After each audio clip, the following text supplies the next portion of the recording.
Hello and welcome to Into the Light. I'm your host, Edina Mauvana. Today we have Jennifer Spor. Jennifer is a spiritual advisor, a channel, an Akashic Records and trauma informed master consultant, and teacher for high achieving conscious women leaders who are here to live unapologetically expressed and fulfill their highest destiny in this life. She's very soul led. She's a CEO and founder of her namesake company, as well as the host of the podcast, Path of the Awakened Heart, which I love. And Jennifer's mission is rooted in her own spiritual awakening. She hopes to empower other women, hone their innate gifts, and really make a positive difference in their lives and the world. So I'm so glad to have you here, Jennifer. Thank you so much for being here. It's so great to see you. Yes, likewise. It's so great to see you, and I'm already just loving the energy of our conversation. So I can't wait. I always love to have someone who has their own spiritually related podcast and does the work. And I come from a Muslim background, and I feel like a lot of my mission work is just finding alignment with all of these different healing modalities and concepts that have become new for me. And over the last few years, as I've dived into a kind of a spiritual awakening journey, I just really like to have anyone who is so knowledgeable like yourself and experienced in all the work that you've been doing for just years and years. And especially, I know I said it briefly in that bio, but doing the work as a trauma informed consultant and practitioner, I feel like that's so important, right? Because so much of this work is healing through our traumas and everything like that. So that's why I'm so excited to have you and just appreciate you being here. Oh, thanks for the warm welcome. Yeah, I'm really excited to be here. And yes, what you said about trauma, it's really true. It really is. It is a lot of the journey. It's really a journey of our own remembering, essentially, of the truth of who we are. Yeah, so tell me about how you got into the Akashic records in the first place reading, because I know that's really where we're going with a lot of this work, with knowing who you are and how we have access to certain levels of information that maybe people have no idea about, and that we're here on this kind of soul mission led work. And so tell me about how you got into this stuff and what is the Akashic records and how are you accessing it to help your clients and do all the work that you're doing? Yeah, our journey is really a series of up levels, evolutions. We're really all eternal students on our path. And I've been immersed in the Akashic Records for several years now. And the Akashic Records, in my experience and those of the clients that I work with, call to us. So if we're meant to, if the timing is aligned for us on our journey to immerse ourselves in the records, it will typically receive some kind of synchronicity or sign. So for me, it's actually a really cool story, which not everyone asked me this. I'm Yeah. glad, so happy Oh, that you're good. asking me this because I get to have fun revisiting this story. Yeah. So I love Oracle and tarot cards. I'm a channel and I work with clients and myself without using any tools most of the time. But Mm. Oracle cards and tarot cards are so fun in terms of the visuals and just a way that you can connect with the divine. And anyway, my point of saying that is that I came across this set of Akashic tarot cards. And I was immediately drawn to them and really fascinated at the intricacies of the visuals on the cards and also the messages that accompanied them. And purchased a set of those cards. I started using them and just really resonated with the depth, right, of the messages and the guidance that were coming forward through them. And I wanted to go deeper. And so I was also on YouTube one day and came across this particular therapist, this like free guided meditative journey on accessing your own records. And so I listened to this meditative journey and I just instantly felt something click. And so then beyond that day, I continued just taking the initiative to study the records on my own. So I became self taught in Mhm. accessing my own Akashic records. And then I later, a few months later, probably a mentor that I was working with at the time also had her own Akashic Records school and was offering a mastery program. And so I decided to enroll in that. And I was in that for about a year. And then I still am so passionate about helping other people access their own records. But I was just so passionate about how transformational that experience was and how much it had contributed to my own ascension journey that I decided I wanted to teach the record, right? So I started teaching the Akashic records as well. For those who aren't as familiar with the Akashic records, at a very high level, they're even beyond a modality per se. They're actually an aspect of our being, right? So every one of us has our own Akashic records. There is this limitless, basically, there's this limitless field of consciousness known as the Akasha, which is a Sanskrit word basically for consciousness, right? And within that, each being has their own Akashic records. Mhm, And mhm. so your Akashic records at this in the simplest of terms are really like a limitless storehouse or like this limitless library, right? Like a cosmic library for your Yeah. soul. It houses all of your soul's incarnations, your lifetimes, past, present, future. It houses just all of your beliefs, your experiences, everything that you've experienced since the dawn of your soul's existence resides there. So you can imagine like how expansive that is. And so everybody can access their records on their own, like I did in the beginning.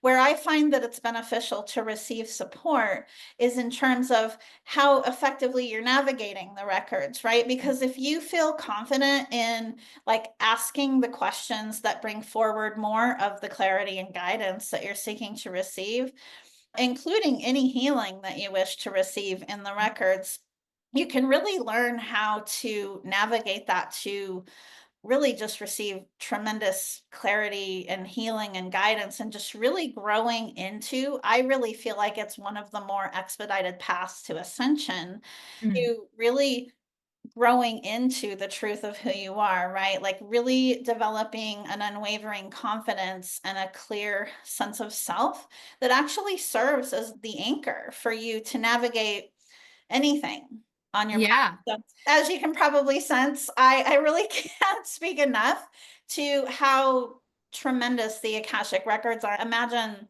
the 8 billion or so of us who live on the planet in human form right now. Imagine if everyone had that kind of access to themselves, if they were connected with themselves in that way, the potential that could unlock for our world.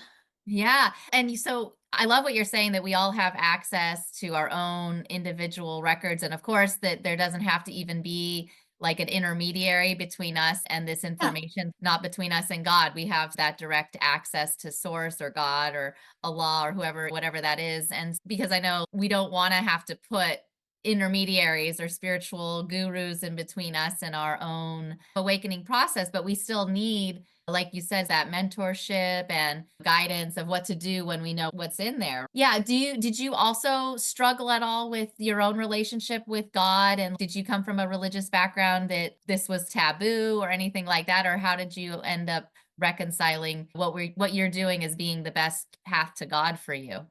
Yeah, wow, that is a really full question that there are Yeah. a lot of moving parts to all bring forward some of the bigger, I think, more pertinent pieces for this I love that you ask about our relationship with God because it's really everything. And whether it's God, Mother, Father, God, source creation, however anyone chooses to refer to that, the commonality is that we're all believing in that there's this innate source of creation, right? This higher power. So, what is our relationship to that? And my relationship to God and realigning that, I would say, has been a tremendous part of my ascension journey. I did grow up in a Nazarene Christian religion, most strongly influenced. My mom wasn't active practicing, but her mom was. Like the Nazarene, so the Nazareth, what is it exactly? It's a form of Christianity. It's not, I could have just said Christianity. It's not Yeah, really, it's the belief in the one Son of God okay, and pretty yeah, much along the lines of general Christianity. okay. We celebrate all of the major holidays. We honor Easter as a tradition for God's resurrection and Mhm, Christmas. mhm. Essentially, I grew up within that religion. And so for me, as I became more conscious over time, really learning that religion in of itself, although there is a core of truth to each religion that exists, no matter what it is, right? A lot of what I was being taught by my grandparents and in that church were man-made constructs, Mhm. right? There was some fear-based stuff. There's a very strong influence of this is the one way to do Right. everything, to live your Yeah. life, and if you don't, then you're going to hell, basically. Very So, fear-based. Yeah. It's very interesting. fear-based. So, when I became a teenager, really, probably from the age of about 16 on, because I went out on my own at 16. Mhm. I always maintained a core belief of God and a relationship and connection with spirituality, but I really stepped outside of that specific Being Christian label. of Yeah. it. I Mhm. had I guess you could say like a love-hate relationship with God for a long time when Yeah. I was younger. Yeah. I believed in God and loved God, and I've always been very sensitive energetically and have always had this strong sense of the divine. Mhm. And at the same time, I experienced a lot of trauma in this current life when I was a child, in my childhood, and also had some things happen later beyond that that caused me to question my relationship with God. Really, I know many people can relate to this when Right. bad things happen, understanding why is this happening to me? Why did this happen to me? I'm a good person, and just all of those kind of thoughts and working things out. And so it took me several years actually to revisit my relationship with God and to really heal that and I really gained a deeper understanding and ability to heal my relationship with God through really learning more about what it means to be a soul having a human experience here and the purpose that every one of our experiences really serves in our soul's journey, and also learning more about what makes us tick essentially as humans, and understanding that each one of us is on our own unique path, although we're interconnected here, and that other people's actions and behaviors and thoughts, just as my own, are all shaped by our individual reality, right? Which is influenced in this specific human life based upon our own experiences. That's what forms the lens with which we choose to view the world through. So when I learned more about consciousness and all the intricacies of that, it really empowered me to heal in a big way. Yeah, and like you said, learning about consciousness and how we are trying to elevate that experience in as a soul in a physical body. And it sounds to me how you became so trauma informed as well, right? How your childhood, if you had a very difficult traumatic experiences, maybe how they led you on that path. I Yeah. think all of us are experiencing that in our own way. It's almost like each one of us are here. And whenever I ask someone about their religion or what their practices are, or it's like you want to hear a story or something that indicates that they've gone on a journey and they've had to surrender and they've had to become aware of how their own trauma was impacting the negative results that they're seeing in their life. All of this stuff has to be unpacked on an individual level. And so, what you're saying, like each one of us have our own unique sort of God mission. If we're all, Yeah. yeah, so because they say we're all like fractals of God energy, each one of us experiencing a human experience as God or whatever. That sort of, Yes, yeah. yes, and as an extension of that, actually, so we are all a fractal of that, but we're also each one of us. So this experience we're having right now in this current life is also a subset, essentially, of our oversoul. So there's Oh, our soul, and then there's our oversoul, right? okay, yeah. We have Or this. our higher self. Some people say that, right? They're connecting to their higher Yeah, self. Is that just yeah, me? Yeah. visually, our highest self, yes, you can also refer to it as our highest self, but our highest self is at an oversoul level. Often visually think of my highest self or the oversoul as this nebula. That's how I often see it too, actually, is just this energy of consciousness, this energy of really pure light. Mhm. And essentially, each one of these experiences, these lifetimes, these incarnations we're experiencing, the idea is for us to learn here, right? And also to connect and to ascend. And each time we choose to do that, to incarnate, we're having more experiences and we're evolving more and more. And it's like our oversoul, it's a master computer or something, right? It's like taking in all Computer. of what we're experiencing. And the idea is that we're evolving more and more, and not only in contribution to our personal oversoul's journey, but to the God source as Mm, well, mhm. contributing our experiences to that. And it's all one. Yeah, I love that summary, all one and contributing our experiences to that. I really heard you say that. It's like how we're each one of us are having a perfect everyone's valid in their experience and everyone interprets reality slightly differently. All of this human journey is about humanity having empathy for how other people are experiencing things. I love this work because like you said from the beginning, it sounds like you're really enabling women to learn this for themselves, right? Like how do we connect with the Akasha, right? You said it's a Sanskrit word and it means our energy field. Like, why is that so important that each person end up taking their power into their own hands and learning how to do this for themselves? Yeah, and that is really, if you look at our society and pretty much any culture, right, across any country, most of the societal conditioning for thousands of years, ancestral as well, has been focused on teaching us that we need to look outside of ourselves for a solution.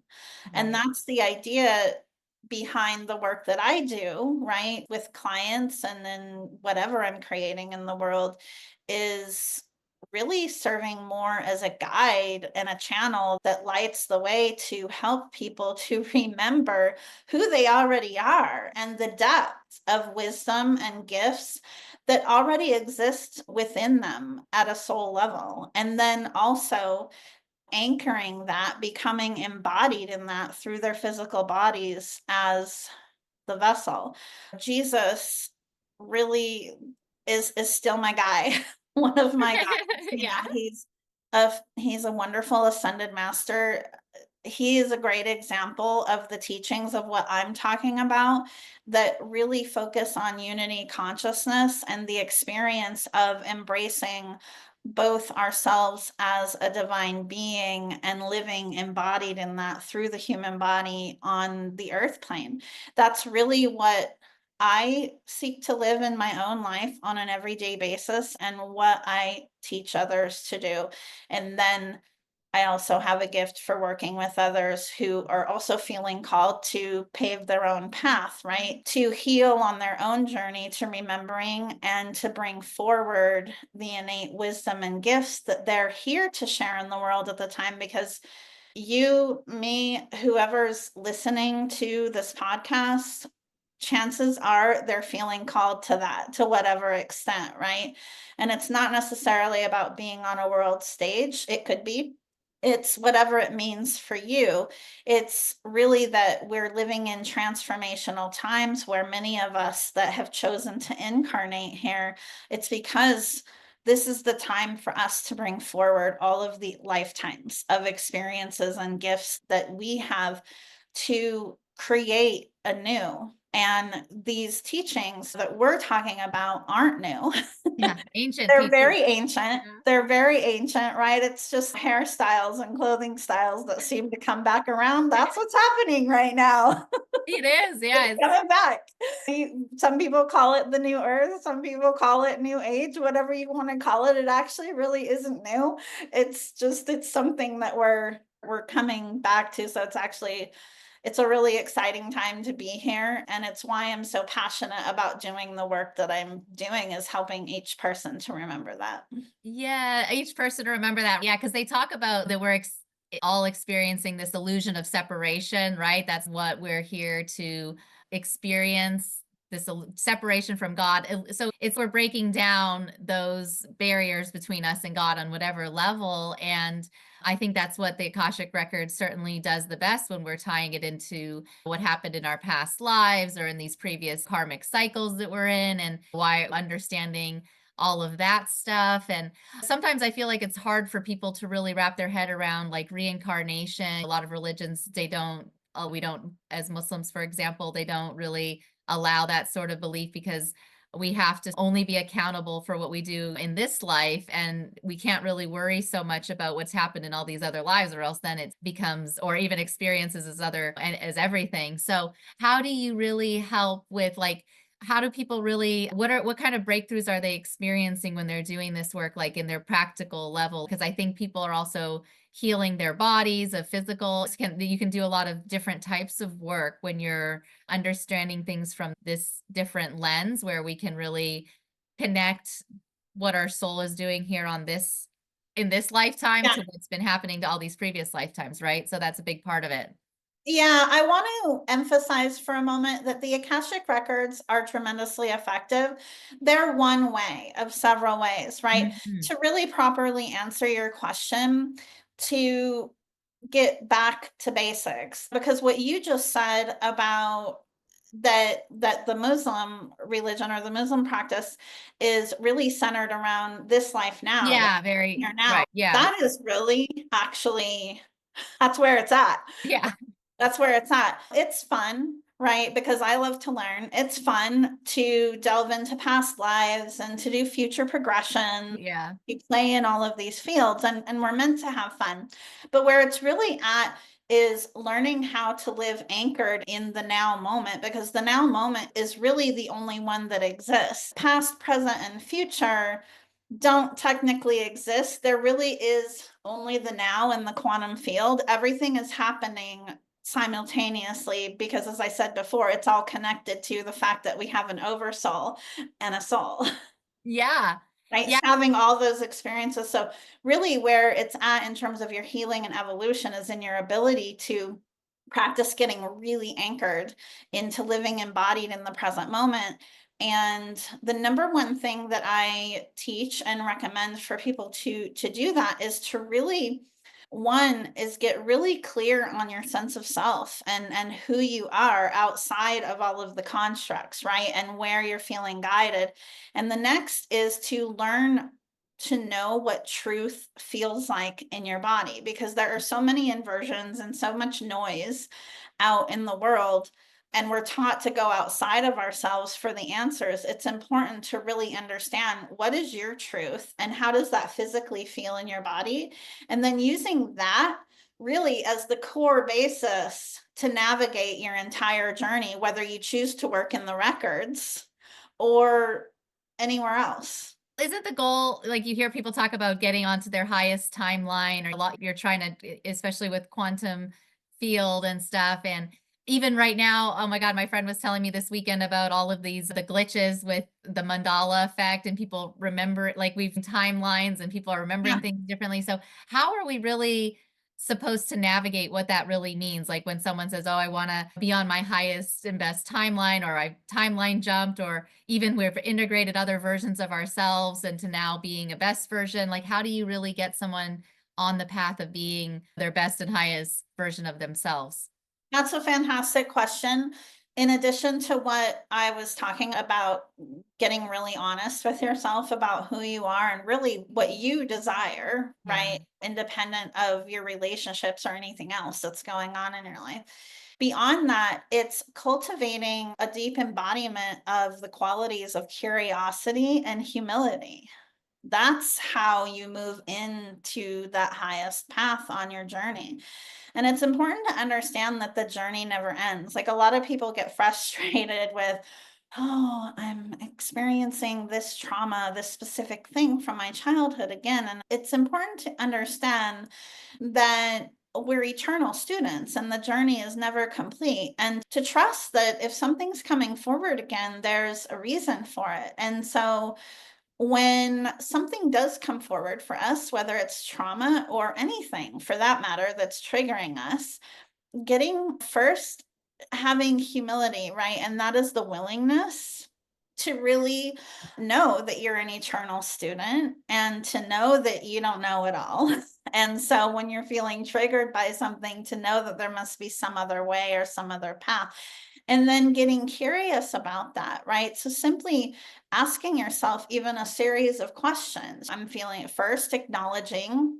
what you're experiencing in the present moment, and then why am I feeling this way? And Mhm. then trusting being in your heart space, right? Trusting what's coming forward, and then continuing to ask yourself the questions. Okay, this is what's coming forward. This is what I'm getting as to why. And now, what needs a change in my life, or what can I change? What can I do now to take a different action or have a different thought that aligns with that?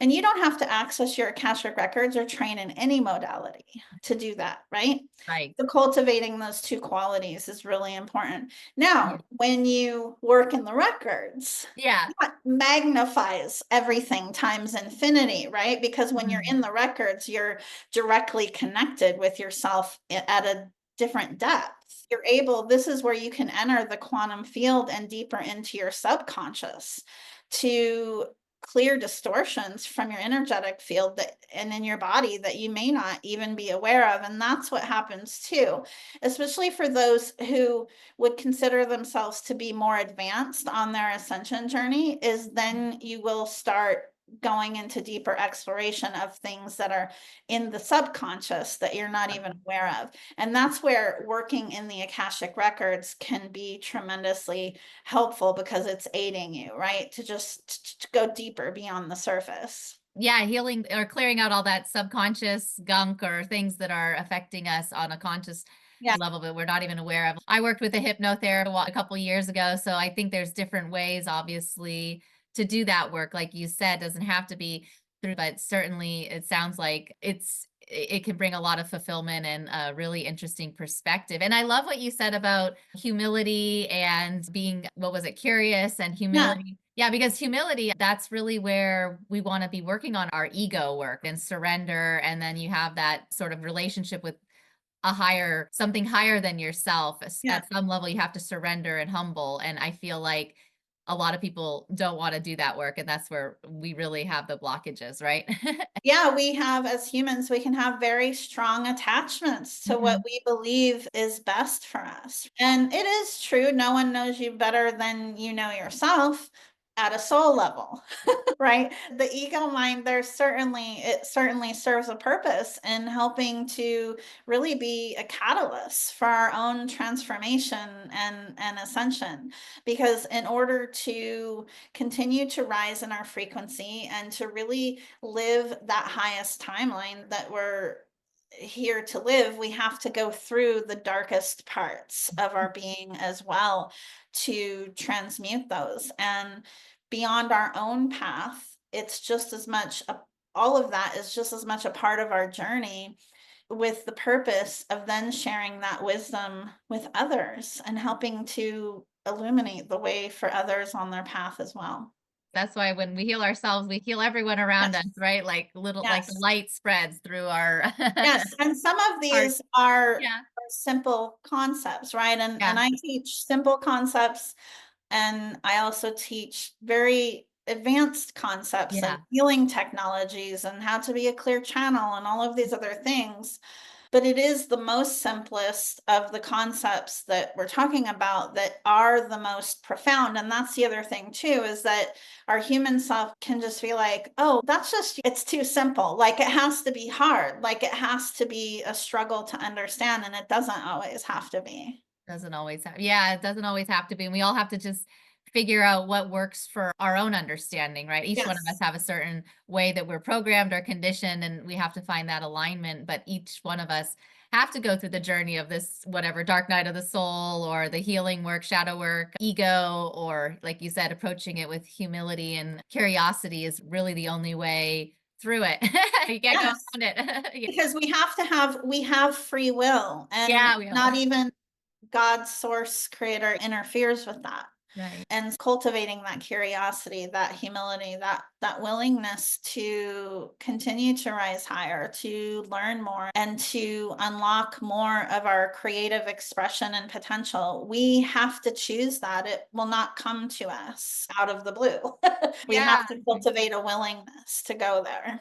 Yeah, and an intentionality, right? It's like an Yes. intentional, directed, you can't live a life of just totally being lost. Like you have to have a direction and a You sense. could, You could, but yeah. you will likely feel stuck and you likely not feel that happy. Yeah, and likely repeating a lot of karmic cycles that keep you stuck Yes. there. Yeah. Yes, and that's the thing to understand too is we're also here to experience joy, to live in joy. And a lot of people at first can feel like, oh, living in joy, like I can't be happy like that all the time. And it's not about dancing in every moment or feeling those intense moments of joy in every second of the day, which you do experience more of those.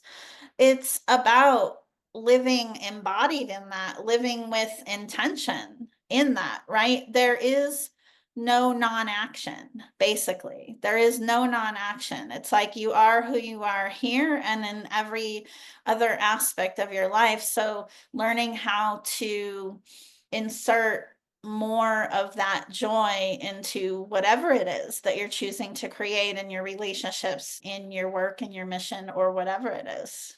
Yes, every action is a prayer, right? Every action Yeah. tied to our heart, and that's where our prayers are really heard. Not It's not necessarily the number of times repeat something or touch your head to the ground. No, It's not like a little clicker counting.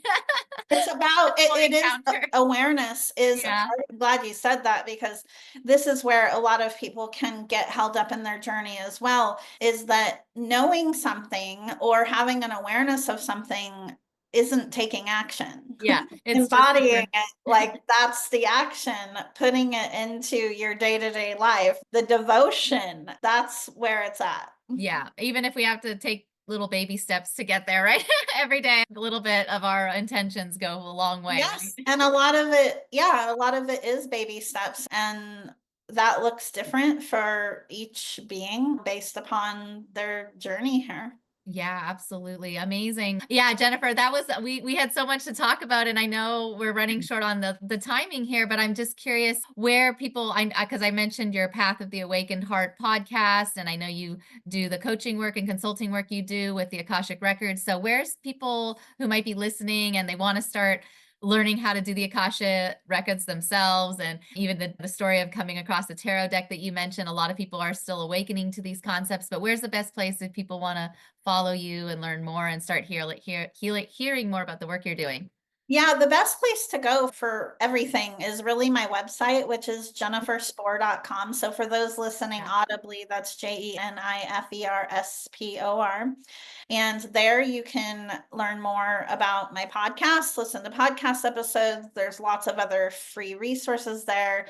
One in particular, I have a free meditative journey, which is called Highest Destiny, but it's a journey that's channeled through the Akashic Records, and it takes you into the temple of your higher self to provide you with insight as to where you're going on your path and what is highest aligned that is next for you at a soul level, just as an example of one of the things. And I do still offer private one-off Akashic Records readings if someone, as a first step, is interested and feeling drawn to the records but wants to be on the receiving end of experiencing clarity and healing. And then I do also have a self-study, Ascension in the Akasha, where if you want to learn how to access your own records with that additional support that we were talking about, that is another option as well, where you can actually take in the information at your own At pace. your own pace. Yeah. I love that Ascension in the Akasha. I love it so much. And yeah, that's great. I definitely will have all those listed and linked here below. And any final thoughts or words of wisdom you'd like to share with our listeners before we wrap? Because I know we touched on a lot with our soul purpose and healing and our trauma healing and all of this stuff. So share some final thoughts and words of wisdom for anyone listening? Yeah, I really just am feeling guided to share. Trust whatever is coming forward for you in your life. God would never put anything in your awareness that or on your heart that isn't meant to be achieved, especially in the times that we're living in. Which brings me back to what we were talking about with the importance of getting really anchored and embodied in what your truth feels like for you, because there is a lot of noise in the world, a lot of untruths, a lot of everyone saying this is the best way to do it or do it that way. The best way is your way. It's being tuned into yourself at a soul level And so trusting all of that, trusting that whatever is being brought forward for you is what's meant to be. Meant for you. Yeah, it's like you said, these times that we're living in right now, we could have a whole discussion about that. Like, just a lot's going on energetically, astrologically, metaphysically, religiously, There's in a the lot of 3D. noise. Yeah. Yeah, there's a lot of noise, and being anchored in your sense of self is everything. It's everything to navigate this life here. I love that. Yes, help us be anchored in ourselves. And I know that's so much of the work that you do with your clients and with anyone who follows you and listens to the work that you do, Jennifer. So I'm excited that we're connected now. And I'm so glad you were on my show today and that we got the opportunity to do this episode. And I'd love to have you back in the future and talk more and more about the Akashic Records, because I know it's something that I've been getting more into just on my own personal level for understanding. And I just think the work you do is really amazing and important. So thank you so much for being here. Thank you so much. It really was such an honor, and so wonderful to connect with you and to be of service to your community. Thank you. Yeah, thank you so much. All right. Hope to talk to you again. Thanks, Jennifer. Bye bye.